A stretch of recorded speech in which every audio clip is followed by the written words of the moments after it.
We've met with quite a few of the players and the coaches.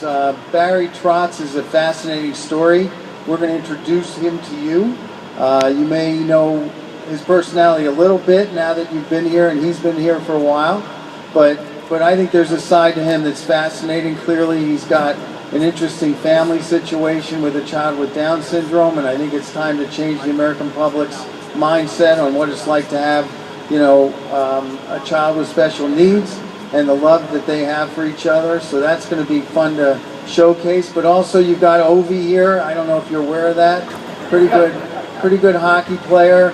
He was magnetic for us when I was at HBO, and we expect a little bit different Ovi here. I don't know if you've noticed, but he has become a very mature leader on this team, and I think we want to showcase that. He's a mentor to a couple of young Russian superstars who you're becoming familiar with. We're going to track them. There's just a lot of unique stories here in Washington, not to mention the fact that you've got these nice places to shoot in this town. The city will become a part of the character of this show as well. It's something we really believe in. And of course, that game, January 1 is always a spectacle.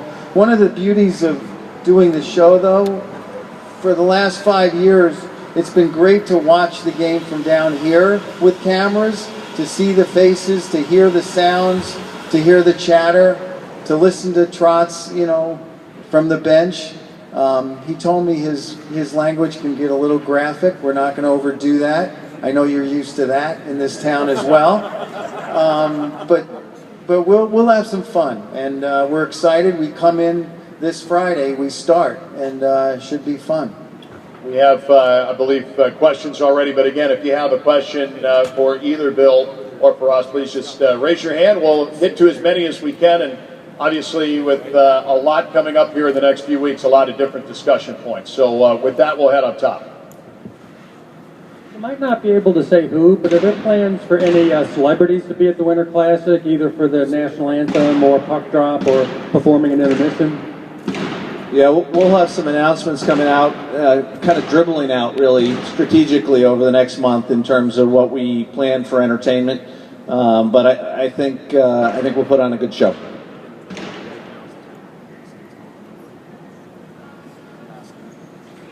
How flexible do you have to be on the time to start? If it's a 70-degree day or if it's raining, will you postpone it till the evening? Yeah, we have cooperation from our broadcast partner, which is NBC, in terms of having a flexible window to get a game in. Obviously try to avoid any kind of delays because of the live fan base that's there and showing up, but sometimes it's unavoidable. So last year we had a game at Yankee Stadium and a Stadium Series game, and we had very bright sunlight coming to one side of the rink, so right at the goaltender, and we had to delay that puck drop for about 45 minutes, but luckily, knock on wood, a cloud bank rolled in, and it actually turned into a pretty wintry, stormy day, but it worked. So, you try to avoid that. You guys saw it a couple years ago in Pittsburgh, where we originally had an afternoon puck drop that we moved to the evening to accommodate what we thought were the weather patterns there. We ended up getting rain anyway, but so you have to be flexible. Maybe a follow-up on that for both of you, and when you look at the magnitude of the event, the number of people who are coming, all the moving parts, I have to imagine just the sheer logistics for different reasons for both of you, but the logistics of an event like this, and Ross, maybe we start with you. What are some of the fears that you have going into some of the unknowns when you can't control things like the weather? Obviously there's a story to be told, but at the same time you got to make sure the equipment works. You got to make sure that you have the right people and the right staff and all of that. Yeah, we'll have about, 30 or 40 people here scrambling around with about 8 cameras, and it'll be hectic. If it's moved, we just have to go with the flow.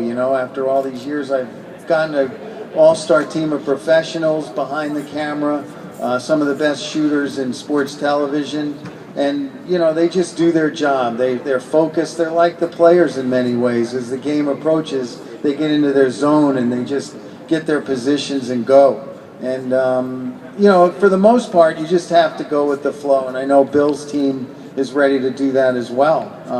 He has the most professional organization I've ever been around for a game like this. So, well, for Ross, I would think it's actually even part of the story. I think in Pittsburgh, the Pittsburgh-Washington game, it really folded into part of the story.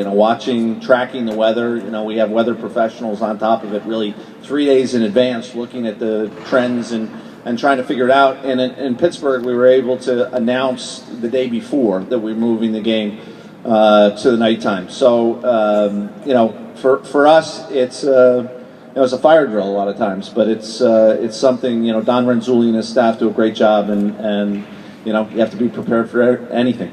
And that's my way to get Bill in the show, by the way. That's how that works. My minute of fame. Actually, my 10 seconds of fame. I have a question. We had about 30,000 fans come from Washington to up to the Pittsburgh Winter Classic game. And I enjoyed everything that we had up there. I haven't heard a lot about the activities outside of the game yet. Are there going to be an alumni game? There will not be an alumni game this year. I think the more details about the events around this game, again, it goes back to my answer to the earlier question, will come out in the next 30 days or so, and there'll be a lot of things to do around the game. I will say it's not at 30 days, over the 30-day period. Sorry. 28 days. I think, to your comment about all the Caps fans in Pittsburgh, it was pretty phenomenal. And I would say for our Winter Classic, other than last year where, we did a game really kind of between Detroit and Toronto and we had half the stadium filled with each fans, there's no doubt that the Caps fans showed up the best in any outdoor game in terms of visiting fans. It was great. Are we heading? Oh, I thought you had one. Okay. Oh, we do. There we go.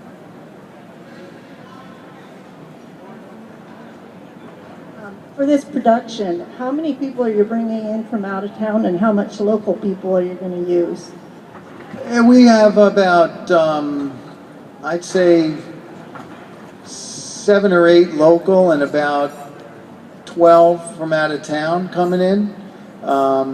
So, we have a couple cameras every day. We have a couple cameras following the guys around everywhere, training rooms, locker rooms, everywhere, and at home.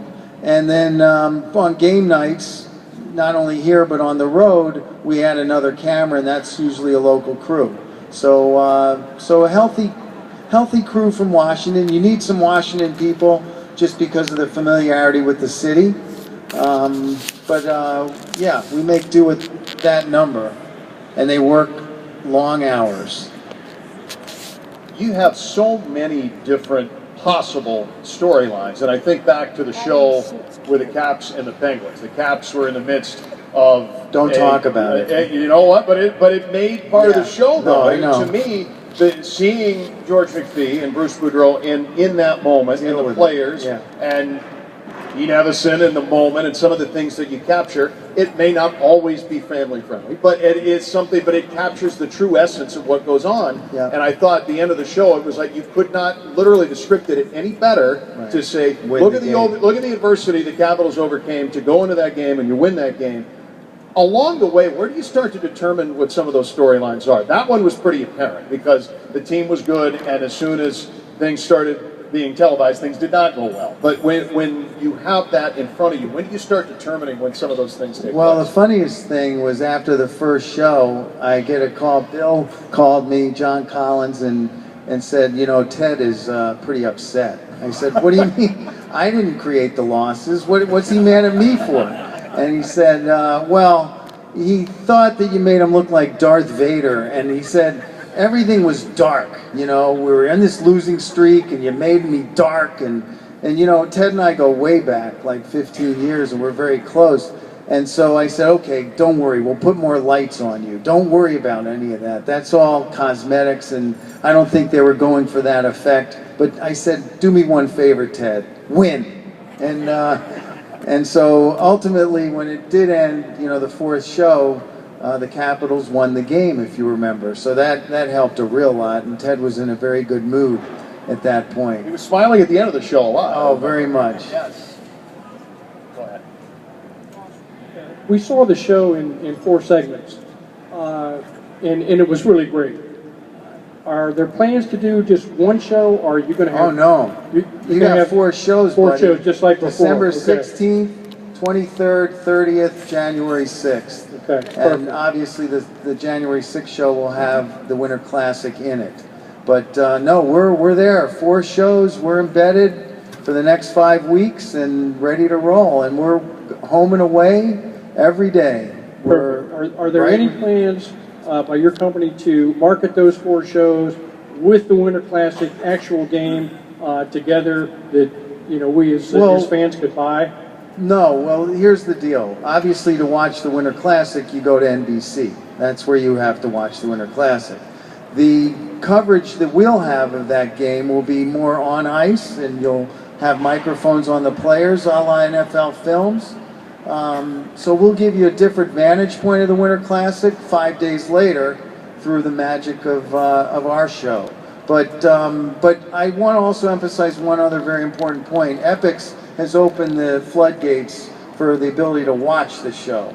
Not only will you be able to see it on Epix the 16th, 23rd, 30th, and 6th, but if you have a computer, just go to NHL.com or epixhd.com and you'll be able to live stream it as it's airing.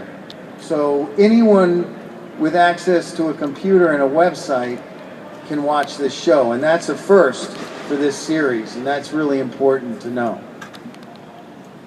I am fascinated by the turnaround. And you just heard the timeline for when the shows air, and the last one involving the game itself. But talk a little bit about the turnaround from gathering up, editing, the actual physical putting it together. I'm amazed at the quick. I mean, you're talking about 2 or 3 days in some event where you see a game that the Capitals just played, and you have that inside feel of it, and it happened just days before. We're not talking about a whole lot of lag time here. How does that logistically even come together when you've got, I mean, obviously a dedicated staff to do it, but it's just amazing to me the time and the turnaround time. When we're shooting here, all the footage is transported back to New York so that, we'll shoot the 24 hours a day, and all the footage from the 2 cameras here and the 2 cameras out in Chicago, all that footage will be funneled back to New York, and we have 4 edit rooms going non-stop 24 hours a day pretty much for the 5 weeks. So all that material is put together. We have to decide on storylines. What are we trying to tell? What's happening? Jump on situations. Bother Sergey to get us the interviews we need and get the access we need. But even, I'll give you one funny example. Even at the Winter Classic, when the first period is over here in Washington, believe it or not, we're going to be feeding that first period back to New York simultaneously. So while cameras are still rolling here, we're going to actually be editing the first period in New York, if you can believe it. That's how quickly now, in this technological age we live in, that we can get footage back and start our process. So it is crazy to do, but somehow we get it done. Bill, I'm amazed too, and maybe you feel the same. I mean, we work in this game. We're fortunate enough to be a part of it, and you watch these shows, and I feel like we're learning things about the individuals that we thought we knew something about. And even when the Flyers played the Rangers, and focusing on Peter Laviolette and John Tortorella, I was awestruck by and Ilya Bryzgalov. And Ilya Bryzgalov, who we still quote from that show on our airwaves sometimes. It's just hilarious. I mean, but bringing out the characters of the game more so than I think we even realize, and we're around it quite a bit. Yeah, no, that's what's really special about what Ross and his people have done with the 24/7 and now the Epix show is bring the fans closer to the players and the teams and what actually happens in our game. And it's it's fun. It's great to watch from afar. It's even better when you know what's going on inside it. And you're right. There's some things you see on there that you didn't even know about. Oh, absolutely. I mean, I guess again the storylines and how they go. But you say, you know what? Okay, this guy could be somebody we focus on. This guy could be, and how does that start to develop? I mean, like Brizgala, for instance. I mean, you sit him down in front of the camera, you start talking to him, and there had to have been a moment where oh, this guy's good. Like, this is somebody we got to focus on. Yeah, he's a little nuts. Exactly. And so when you see that, you know that you have an instant great character, and you jump on that. But Lundqvist also, you know, getting to know the superstars is very important to us also, because as much as everyone wears the Ovechkin jersey, you know, or Backstrom jersey, let's find out who these guys are, because they really are never given the platform to kind of show off the type of human beings they are, their grittiness. You know, these athletes are unbelievable. I mean, I've been around professional athletes in a lot of sports, but they're the most down-to-earth, honest, charismatic, and yet, you know, gritty athletes I've ever been around. This is an incredible sport to watch, as you've seen it from the stands, but people always complain, yeah, but the cameras are high up. But when you bring the cameras down and you hear the chatter on the ice, it just brings it all closer to you as a fan. And I think being in those locker rooms, being in the training rooms, living with guys as they battle an injury, it all kind of bowls up and becomes great television. Remind me, was it Hendricks with a fight in New York? Good job, buddy. Good job. It came over the top. I mean, that was what a moment. I mean, something you would never be able to get watching or listening on the radio. Are you done? Are you done? Are you done? John, right over here. Yeah, I'm done. I lost. Oh, you're right here. I'm sorry. I kept looking for it. I couldn't find it. Oh, I was busy watching the guy with the shovel on the ice wearing the suit and tie. DC.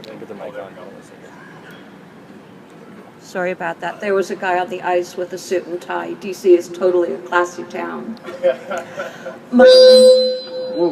My question was about social networking and how it's impacted the sport's bottom line. And if you had a wish list of do's and don'ts for the fans, what would it be? Well, it's a great question, and there's no doubt that the landscape is totally different today than it was even 5 years ago with social media. And our players' participation in social media, our fans' participation in social media. Just today, we had an incident that 5 years ago wouldn't have come to our attention as quickly as it did today. We had an incident in Los Angeles where a suspended player took part in a practice with his team, wasn't supposed to do that. It was tweeted immediately, and my BlackBerry literally blew up with all the media inquiries I got. And as a result of that, you're able to act more quickly in circumstances like that. In terms of capitalizing on it from a commercial perspective for sports, I think that's something that's still kind of in its nascent stages for all sports leagues, ours included. But there's no doubt it's changed the landscape. It's created a lot of opportunities. It's instant news. There are bad sides to social media too, because sometimes there's no accountability for what's posted. You know, we have a social media policy for our players that we negotiate with the Players Association about what we expect from them in terms of conducting themselves on social media. It's like speaking at a press conference, and everything they say on social media they have to be held accountable for. They realize that, and I think our athletes, by and large, are really good about it. From a Twitter standpoint, and thinking about when these shows have come on, it was a regular scheduled time. It's 10 o'clock on HBO, and it airs, and you see some of that discussion among everyone in the fan base here. How much does the online change that at all, do you think, or is it too soon to know? Yeah, I mean, it's interesting. We don't obviously track it to the point where we take everyone's suggestion on what to follow, but we do pay a lot of attention to what's happening and what the chatter's all about, so that if Brizgalov is, kind of popping off the charts in social media, then we're going to say, that's interesting. Let's stay on that story. One of the things about this series is that you want an arc of a story to continue in all 4 episodes. It's kind of like watching Homeland or any of the other shows that you watch. You want to continue to follow the same story for 4 episodes. And that becomes a lot of chatter, in social media and on Twitter and everywhere else. And it's a lot of fun to follow it. And hopefully no one's going to complain about the quality of the show. Yeah, go ahead. Yeah, I got a question for you. I think, echo what everybody else has said, he's done a tremendous job. It was great watching the 24/7 in the past. I think that Liv has done a great job of adding to the tempo and the mood of the show. Are you going to have Ray Donovan as your narrator this time around? Unfortunately, I did too good a job of kind of locking him into HBO. So Liev will not be narrating.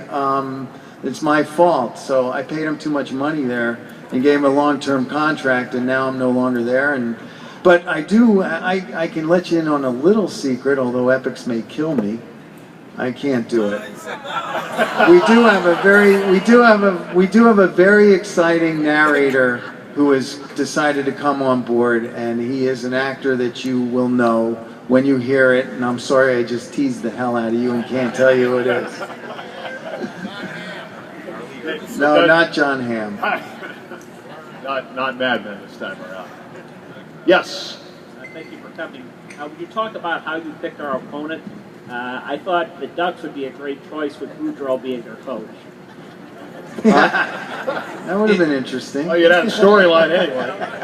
You know what? It's a great question, and we're still at a stage where we kicked that discussion around internally a lot, and I know there was a lot of speculation here in Washington, on social media, everywhere, that the Flyers were going to be the opponent. That wasn't coming out of the league office, so that was being created on its own.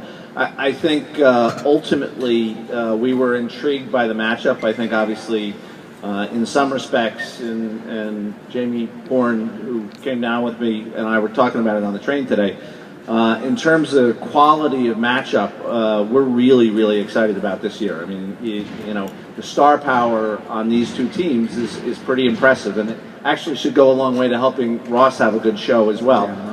So different conferences. First time we've done that, I believe. But two, teams from good NHL cities and lots of talent on the ice. So we actually are intrigued by the matchup. 40 years of hockey here in Washington, and I don't know that maybe 10 or 15 years ago that we could, first of all, have imagined having an event like this here, but second of all, and I talked with Assistant General Manager Don Fishin about this over the summer, it would seem to say a lot about our town that you look past a Philadelphia or a New York or somebody trainable coming down from New York where you get a lot of fans. When you plug in Chicago for a game like this, it seems that you're saying that to the fan base of Washington, look, the Capitals fan base can handle this on their own. You can put 45,000 people in, and you get a few people that are perhaps traveling in, but it seems to say a lot of positive things about D.C. as a hockey market in general. 100% right. I mean, and that is a consideration when we talk about opponents and talk about games, whether we need the visiting fan component. And the determination was made here that Washington's a real hockey town and is going to support this game. And you're right, we're not going to have a lot of people from Chicago. We won't have 20,000 people like we did in Pittsburgh. And it's still going to be an enormous success. And it goes a lot to what Ted has built here and the success the Capitals have had on the ice and off over the last 10 years and just building the organization's reputation. I think I read a stat recently that in terms of USA Hockey and membership, youth membership, the biggest increase we've seen is in this area, and that has a lot to do with the Caps, has a lot to do with everybody here and their support of the Caps, and we think that's fantastic.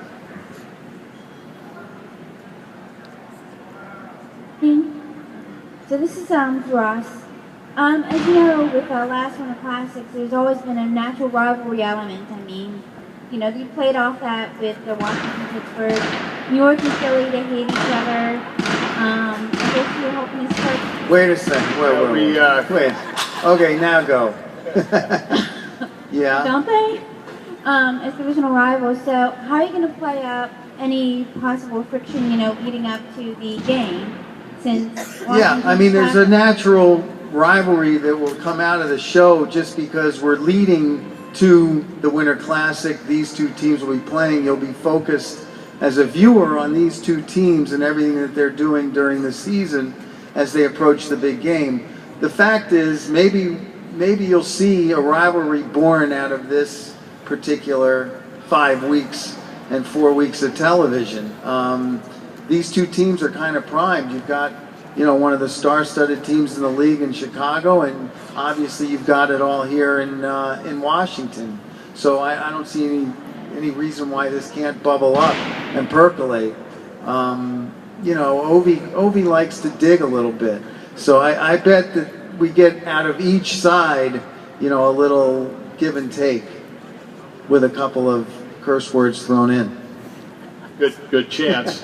Two languages in the room, English and profanity.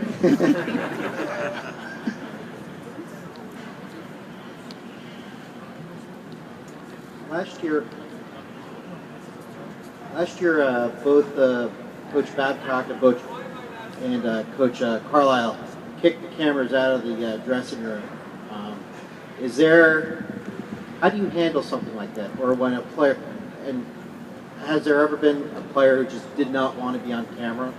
There's been occasions where there's been a player that hasn't loved the camera, but for the most part, Sergey, you got to help me on this.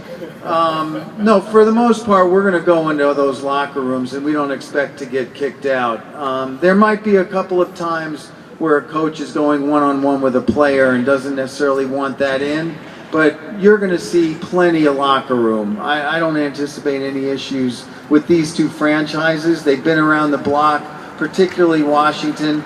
Chicago last year when we did NHL Revealed was very cooperative. So we've picked, thank you to Bill, they picked two great teams and franchises that are very confident in who they are and will not have issues with us in the locker room. I don't really know what happened last year, but we don't anticipate any issues whatsoever. I think as a general matter, our clubs know how important the whole effort is and what we're trying to do and what we're trying to accomplish. And certainly there are competitive issues that coaches get concerned about. But for the most part, our clubs have been 100% cooperative in making this happen, making it a good show, giving Ross and his people the access they need to make it a good show. And that comes, from Bill and Gary Bettman. I mean, they've done a great job of telling teams in the Winter Classic, okay, you want to sign up for this? Well, guess what? You have to agree to allow the cameras and microphones everywhere for 5 weeks. Have you met Mitch Korn yet, our goaltending coach? Actually, the story is he could be a star. Vegas odds probably have him being the star of the show. To tell you the truth, we're going to get into the one little piece of information. We're going to get into that relationship between the goalie coach and the goalie. Never really been done in this sport. So Korn is going to be in the show, and we're going to have a good time with it. If it wasn't must-see TV before, oh my goodness. Up top. Hi. Since this is the first year you're going to be on Epix and not on HBO, is there anything stylistically that you're going to do different for Epix that you didn't do for HBO? Well, first of all, I was only at the first show with HBO in 2010 with Your Capitals. So, to be honest, that's how I know how to make a show. And I didn't follow that much in the detail that I followed, obviously, the first time around for the last 3 times. But I can tell you that I want to get back to the roots of what we did in that first season. Really dig deep into storyline, really get you places you've never been, and really have some fun with it. And so we're going to dig real deep. And I think you're going to see the kind of show that you saw the first year. That's what I'm shooting for. But stylistically, no. You'll see a lot of the same kind of feelings that you had in watching it the last 4 years. Got just a few more minutes. If you've got a question, hands in the air. We go. Oh, you ran away on us. Hi, I have 2 questions. First of all, how do you determine what players you're going to go into their homes with? And Bill, can you comment on expansion in Vegas? I apologize. I shouldn't have said Vegas. That's my fault. I'm sorry. Ross, you want to go first? You go All right. first. You got the tough one. Expansion, I think we've been pretty consistent in terms of our responses to the media on this. It's obviously an intriguing possibility that we have at the league. I mean, it's something that there's a lot of interest, a lot of markets interested, a lot of ownership groups interested. I think it's a testament to kind of where we are as a league and as a sport, and how attractive we've become, and the values of our franchises and the stability of our ownership. So I think that's all good news. At an appropriate time, we've always been focused on having 30 healthy franchises where they're located, and I think we're in pretty good shape there. In an appropriate time, you tee up that discussion for ownership, for the Board of Governors to consider, and I can't tell you when that'll be, but I'm sure at some point we'll have that discussion. So in terms of going to players' homes, you need a storyline, or else you'd have no business being there. So really, I mean, I'll talk about someone from the other team, sorry, but Brad Richards just had a baby in October, and he's a first-time father, and he's got to deal, like all of us have always dealt, with the balance of playing in the national, well, we never played in the National Hockey League, but playing in the National Hockey League and being a first-time dad, taking road trips. So that's an intriguing storyline. That's why you have to go visit him in his home with his beautiful wife and newborn. Same thing goes with Coach Trotz, as I told you. We want to go into that home because there's a story that Trotz wants us to tell as well, Coach Trotz. So we're intrigued by that. You go to Ovechkin's home because, if his parents come to town, that's fun. We want to tell the beginnings of the relationship with him and Ted, and explain that, because it's very unique in sports to see that kind of relationship from the beginning with an owner and a star player. So that's how you decide when to go home. The transition, too, between his first few years in Washington and being young and adjusting to North American life, and now you've got Evgeny Kuznetsov here, and you've got, as far as... And that relationship we're going to dive into. Absolutely. Up top, couple more minutes here, if you've got one. Good evening. This one's more for Mr. Daly. Do you see in the foreseeable future an all-star game coming to D.C.?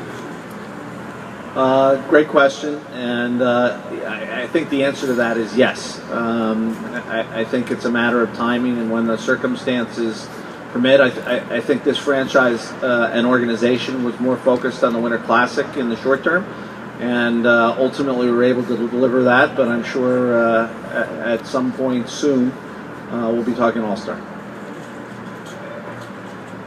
Like the day after the Winter Classic. Because I know Ted. He'll be on the phone with him. The next day. Okay, what are we doing next? Yeah, go ahead. Okay. I have a question, just comparing, though I know you had, different level of involvement, Ross, but of all the shows that have been on so far, the one I really liked best was the one that featured the Flyers and the Rangers. I mean, partly because you did have these naturals like Rozgalov, but partly because those are not teams that we're normally, want to warm up to. But you really humanized a lot of those players. True. And made them... Even Avery. Yeah, well, never, but I mean, you felt like you were seeing more dimensions. And I know that when you did the original one with the Caps and the Penguins, it was, the Caps were not in a good place, and Boudreau himself, you had the incendiary sort of conversation, but I felt that it seemed as the one message that maybe didn't seem accurate as a Caps fan was that the team culture the good parts didn't seem to come through much at all, whereas in Pittsburgh it seemed like it was all kind of kitties and puppies, and everything was, delicious, and And I know that there's also a natural thing because there's, there's sort of a provocative something or other that goes out to the national media when they focus on Ovechkin and Crosby, and that's a little passé now. But I guess my question was, do you feel that you're going to try to give more dimensions, even if the Cap, the Caps have been in sort of a playing 500 ball, that's not where we ought to be, but will you focus on some other things? Yeah, no, I think you hit on it. You've heard some of the storylines that we're going to go after with this team, and they're a lot more human and a lot more interesting than even the first year where we were around. I think we probably got caught up in that losing streak a little bit heavy. And here we're going to focus on the players, the coaches, and the relationships between coaches, players, and mentors like Ovechkin, and see what we come up with. But yes, we're going to humanize this team of yours in a big way. And by the way, it sounds like she spent some time with Ted. Yeah, I know. By the way, I may need you to fill an intermission on radio later. That was pretty good. Well yeah, we could have a great discussion there. Is there, in all honesty, a better compliment that you can get as someone who makes television, that you can humanize Flyers or Rangers to Capitals fans? I can't imagine a better compliment than that. That was pretty good. I appreciate that. I think we have time for one more. If I'm not sure where the microphone ended up, but there we go, all the way up top. Go ahead. Yeah, the one question I have with regards to the building of the rink, how much are you going to focus on that? We've seen videos and things like that, but are you going to do any kind of detailed description about how they build the rink at Nats Park? We'll give it a shot. You want that badly, huh? I guess I have to do it now. No, we're gonna get into it. We'll have cameras there for 3 or 4 days prior, and we'll try to tell that story. There's a time lapse that the NHL sets up for us over the next, those 2-3 weeks when the rink is being built. One of the things you can't be is dry, though. Even if you're telling that story, you have to creatively think of a way to do it so that I can keep everyone's attention. Because if, you can't have it like ice being made is like paint drying in a lot of ways. So, but there's some beautiful shots that come out of that if you've seen shows in the past of that water spraying all over the place. It's fun. So if we can interject a little of that beauty into it, then you'll get your story told. Can't guarantee like 10 minutes of it, though. Thank you so much for coming out. I know the weather's awful outside, but coming early. And please, a big round of applause for our special guests, Bill Daly and Ross Greenburg.